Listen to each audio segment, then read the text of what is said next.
The Public Accounts Committee probe into the office of the Prime Minister has resumed after a short break with the senior officer Patricia Gaba in the hot seat. Before the sounded to be Rajt committee chaired by Terego County MP Kasiano Wadri, there appeared Patricia Gaba to account for the 1.3 billion shillings that was given to the office of the Prime Minister as an advance during the reconstruction and settlement of Bududa landslide victims. The MPs demanded justification over the stalled projects, yet the money was released for the same. The resulting inquiries developed into a full-blown storm when it emerged that though the money was released, no accountability was availed. Agaba says she used 44 million shillings to request for plots in Chiriandongo, where the Bududa landslide victims were to be resettled. She claims 22.5 million shillings was used for a 40-acre bush clearing, and each was cleared at 250,000 shillings. The MP's claim is inconsistent information, which only tantamount to a lie.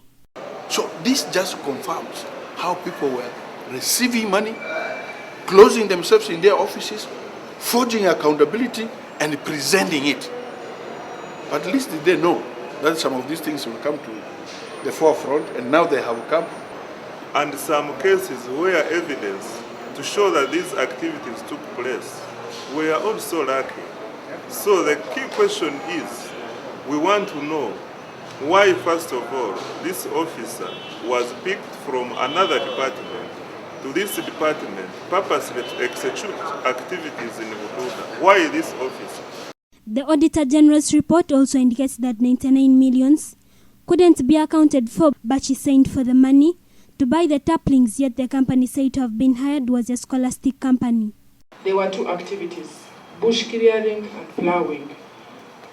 People would first clear the bush and then would get the tractors to plough for them. You are already done with the other two which you have. Can you hand them over to us? Remember the two requisitions which you said you are going to hand over after you have talked to them. Talk to the documents and then hand over to us.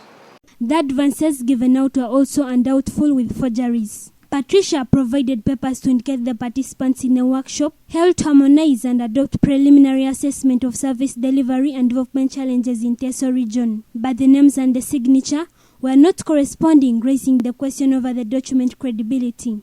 Teso region MPs were part of the participants, said to have signed for facilitation, and former Usu County MP, the late Michael Oromaiti's name appears. In the attendance list, he did write in his own handwriting his name and the place where he comes from, and he signed. But when it came to issues of refund of money, somebody else wrote his name and somebody else tried to forge a signature which is quite different. It is also alleged that the ministry gave the State Minister of Disaster and Preparedness Musa Echeru 10 million shillings as facilitation for himself, his driver and bodyguard for a night to inspect the fire that had gutted Bududa, something the MPs downplayed. And on the average, a minister of state gets around 150,000 shillings per night.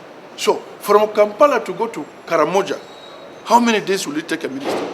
Assuming that he had 10 days, that will mean he will get 1.5.